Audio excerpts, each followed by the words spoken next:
શ્રી ગુજરાત રાજપૂત હિતવર્ધક મંડળ દ્વારા નવી પેઢીને પરંપરા જાળવી રાખવા તલવાર, સાફો બાંધવો અને તલવારનું રાસ પ્રશિક્ષણ અપાયું હતું.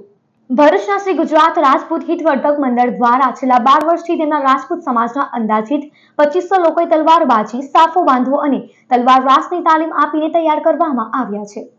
જ્યારે હાલના યુગમાં યુવક યુવતીઓ મોબાઈલ અને સોશિયલ મીડિયામાં બીજી બન્યા છે, ત્યારે ભરૂચના શ્રી ગુજરાત રાજપૂત હિતવર્ધક મંડળની રાજપૂતાના રોક્સ ટીમના સભ્યો દ્વારા તેમના સમાજના 11 વર્ષની ઉંમર પછીના બાળકો, યુવક અને યુવતીઓને તલવારબાજી, સાફો બાંધવા અને તલવાર રાસની 3 મહિનાના વર્ગની નિઃશુલ્ક તાલીમ આપીને તેમના પરંપરાઓનું શિક્ષણ આપીને તૈયાર કરાઈ રહ્યા છે.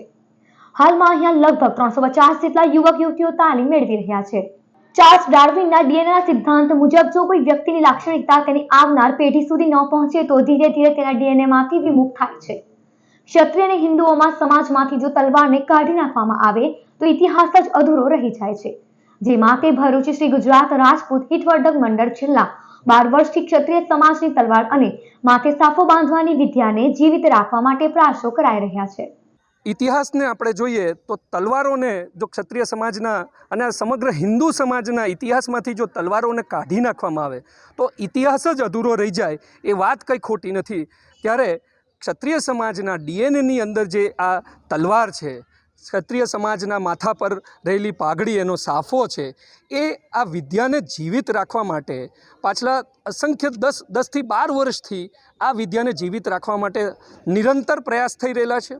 અને એ પ્રયાસના ભાગરૂપે 2500થી 3000થી પણ વધારે દીકરા દીકરીઓ આજે જ્યારે આઈટીના યુગમાં, મોબાઈલના યુગમાં લોકો પબજી જેવી ગેમોની પાછળ પોતાનું ભવિષ્ય બગાડી રહેલા હોય, ત્યારે ક્ષત્રિય સમાજના દીકરા દીકરીઓ પોતાની જે આ આવડત છે, પોતાના ડીએનએની અંદર રહેલી આ લાક્ષણિકતાને જીવિત રાખવા માટે પ્રયત્નશીલ થાય છે. 3 મહિનાના આ વર્ગની અંદર તેઓ તલવાર ચલાવતા પણ શીખે છે, તેઓ સાફા બાંધતા પણ શીખે છે અને સમાજની આ આખી જે લાક્ષણિકતા છે તેને જીવિત રાખવા માટે સતત પોતાની જાતને ખપાવી દે છે. અમારે જેટલો શ્વાસ લેવો જરૂરી છે એટલો જ તલવાર પણ જરૂરી છે. અમે તલવારબાજી શીખ્યા બાદ હવે અમારા સમાજના યુવક યુવતીઓને કેમ્પ દ્વારા તલવાર અને સાફો બાંધવાની તાલીમ તો આપીએ છીએ. સાથે સાથે અમે અમારા કુળ અને 4 વર્ણની પણ માહિતી આપીએ છીએ, જેથી આવનાર પેઢીને સમાજનું સંપૂર્ણ જ્ઞાન મળી રહે છે. આ સાથે યુવતીઓ આજના સમયમાં બનતા બનાવો પણ ડામી પોતાનું સ્વરક્ષણ કરીને બીજાને પણ બચાવી શકે છે. એઝ અ ક્ષત્રિયાણી મારા માટે જેટલું શ્વાસ લેવું જરૂરી છે એટલી મારા માટે તલવાર પણ જરૂરી છે. અને એ જ રીતે જેવી રીતે કે હમણાં હાલમાં જોયું કે આપણે કોલકાતામાં જે ઘટના બની છે એ ઘટનાને ધ્યાનમાં રાખીને કહીએ તો પણ તલવાર એક દરેક દીકરી તરીકે મારા માટે તલવાર ખૂબ જ જરૂરી છે. તલવારબાજી અને સાફાના કેમ્પ દ્વારા અમે અમારા સમાજના દીકરા દીકરીઓને તલવારબાજી અને સાફાનું વારસો તો અમે આપીએ જ છે. એ જ રીતે અમે અમારા કુળની, અમારા 4 વર્ણની માહિતી પણ આપીએ છીએ, જેથી અમારા સમાજની માહિતી છુપી ન રહે. ભરૂચના શ્રી ગુજરાત રાજપૂત હિતવર્ધક મંડળ દ્વારા દર વર્ષે એપ્રિલ અને મે મહિનામાં તલવારબાજી સહિતના કેમ્પનું આયોજન કરવામાં આવે છે.